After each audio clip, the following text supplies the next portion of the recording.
So today we'll discuss long answer type questions from the lesson Reach for the Top Part 1 Santosh Yadav.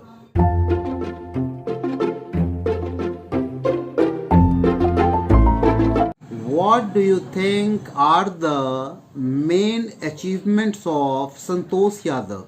Santosh Yadav का कुछ main achievements हमको लिखना है, समझना है, जानना है.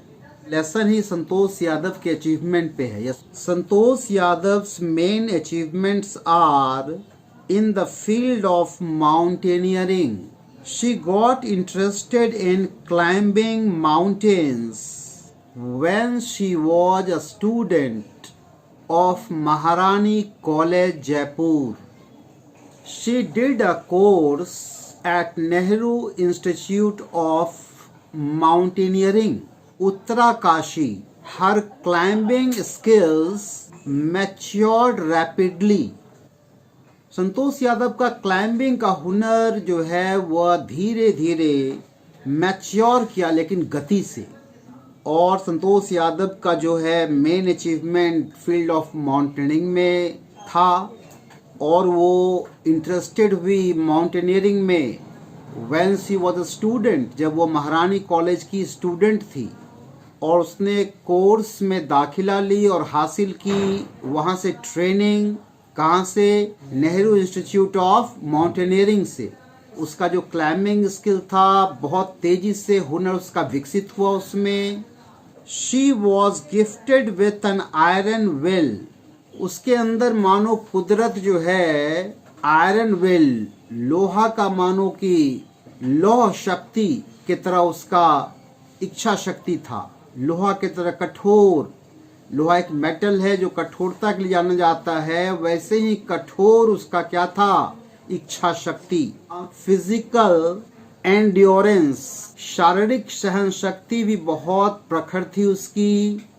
एंड एन अमेजिंग टफनेस, और आश्चर्यचकित कर देने वाला टफनेस था उसका. शारीरिक मानसिक रूप से बहुत टफ थी वो.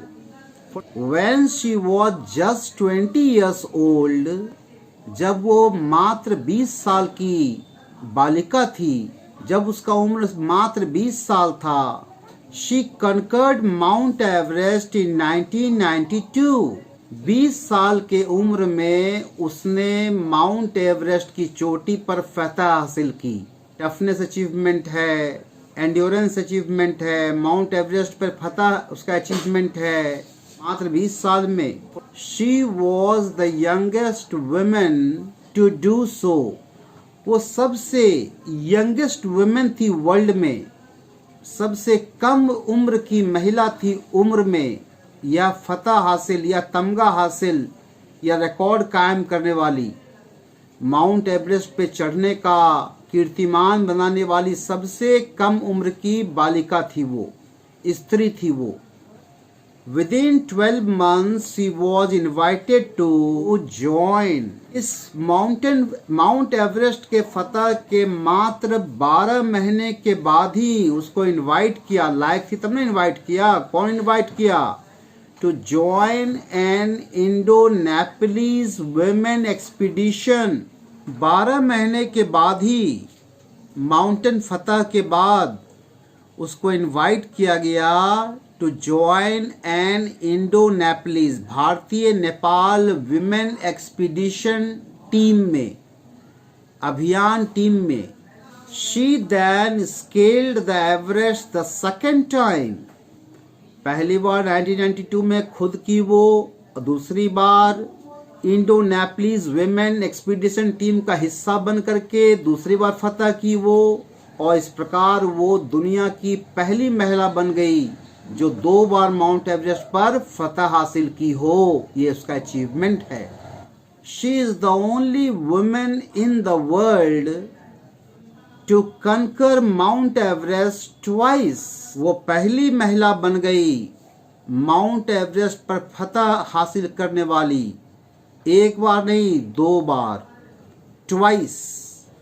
She has been awarded Padma Shri by the government of India.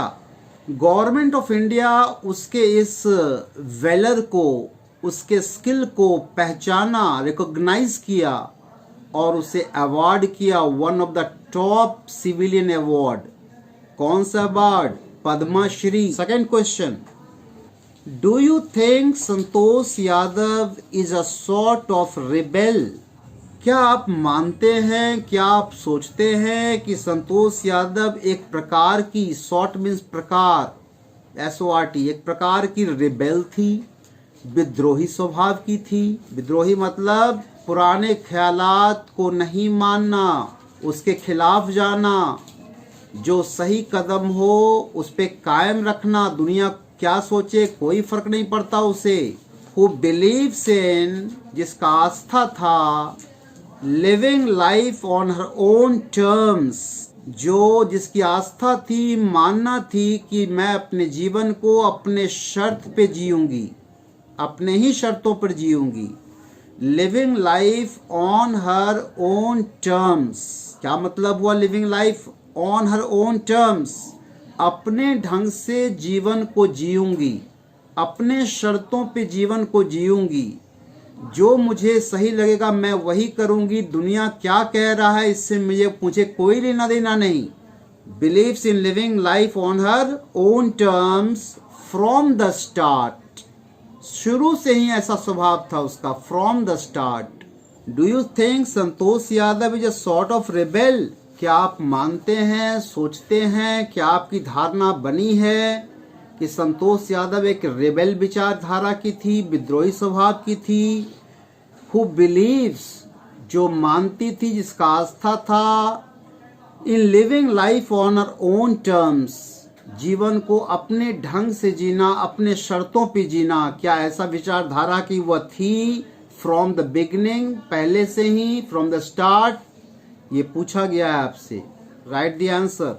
Yes I do think, मैं विश्वास करता हूं या करती हूं, दैट संतोष यादव, कि Santosh Yadav was a sort of rebel, she was having rebellious nature, वो एक प्रकार की विद्रोही स्वभाव वाली स्त्री थी। She resisted traditional way of life, resisted means विरोध करना, अवरोध करना, पारंपरिक जीवन शैली को उसने क्या किया? विरोध किया, रेजिस्ट किया, उसका अपने ढंग से विरोध किया, अवहेलना किया। And carved her own path, see, और अपनी रास्ता वह स्वयं बनाई। अपनी रास्ता जीवन में क्या बनना है उसे वह स्वयं बनाई, अपने टर्म्स में लाइफ को जी। शादी करना सोचा था 16 साल में ही। ये सब पुराने ख्यालात को तोड़ते हुए जीवन में आगे वो बढ़ती गई। यस और no? Her parents were prosperous landlords, उसके पिता माँ, पेरेंट्स, अभिभावक एक एफ्लुएंट व्यक्ति थे, समृद्ध परिवार थे, लैंडलॉर्ड थे, जमींदार थे। But according to the prevailing custom, लेकिन जो कस्टम वहाँ प्रिवेल करता था उसके लोकेलिटी में, जो रीति रिवाज उसके लोकेलिटी में कायम था, प्रथा में थी, she was sent to a school in her village, उसको भेजा गया अपने ही गांव के स्कूल में, क्योंकि यह प्रिवेलिंग कस्टम था। She was sent to a school in her village Joniawas in Haryana. क्या प्रथा था गांव में? बच्ची को, लड़की को विलेज स्कूल में ही भेजा जाए। Unlike other girls of the village के अन्य लड़कियों के तरह नहीं, Santosh prefer to wear shorts, Santosh prefer करती थी, वह चुनी थी शॉर्ट्स पहनना, जबकि शॉर्ट्स पहनना भी मना ही था। सभी बालिका उसके गांव में traditional Indian dresses, salwar kameez पहनते थे। ये भी साबित करता है कि वो अपने लाइफ को अपने टर्म्स पे जीती थी। When she turned 16, जब वह 16 साल की हो गई, she resisted getting married, वह विरोध की getting married। जब वह 16 साल की हो गई तो वह विरोध की विवाह का, क्योंकि उसके गांव में क्या प्रथा था, 16 साल होते ही स्त्री की, बच्ची की शादी हो जाती थी, कर दी जाती थी। एक सॉर्ट ऑफ रिबेल थी, वो विद्रोही थी। क्या चीज का विद्रोह कर रही है वो, क्या चीज का विरोध कर रही है? ट्रेडिशनल वे ऑफ लाइफ का, झूठा परंपरा का, खोखला परंपरा का। Till she got proper education, she took independent decision to enrol herself. वह एक स्वच्छंद निर्णय ली, to enrol herself in a Delhi school. वह एक स्वच्छंद निर्णय ली कि हम कहाँ पढ़ेंगे, दिल्ली के स्कूल में, और वो चल दी पढ़ने के लिए। तो यहाँ देखते हैं कि पढ़ाई के प्रति उसकी गहरी रुचि थी, समझदार बालिका थी वो, और वो अपने ढंग से जिंदगी को जी, और जहाँ पढ़ने की इच्छा थी वहाँ पढ़ने गई वो। लेटर शी जॉइंड महारानी कॉलेज जयपुर। बाद में वह ज्वाइन की महारानी college Jaipur and Nehru institute of mountaineering Uttarkashi. बाद में दिल्ली के पढ़ाई के बाद वह ज्वाइन की महारानी कॉलेज अपने ही टर्म्स पे, अपने ही मन से, और फिर Nehru institute of mountaineering Uttarkashi भी जो दाखिला ली अपने ही टर्म से, अपने ही मन से, यानी जो उसके मन में सही कदम पथ लगा वो ली, अख्तियार की। Thus she lived life on her own terms। हम लोग देखते हैं कि वो अपने जीवन को अपने शर्तों पर जी, अपने डिजायर को, अपने एस्पिरेशन को ही फॉलो की, और ये सब साबित करता है thus she lived her life on her own terms। ये साबित करता है कि अपने जीवन को अपने ही शर्तों पर जी, और वो खुश रही और सफल भी हुई।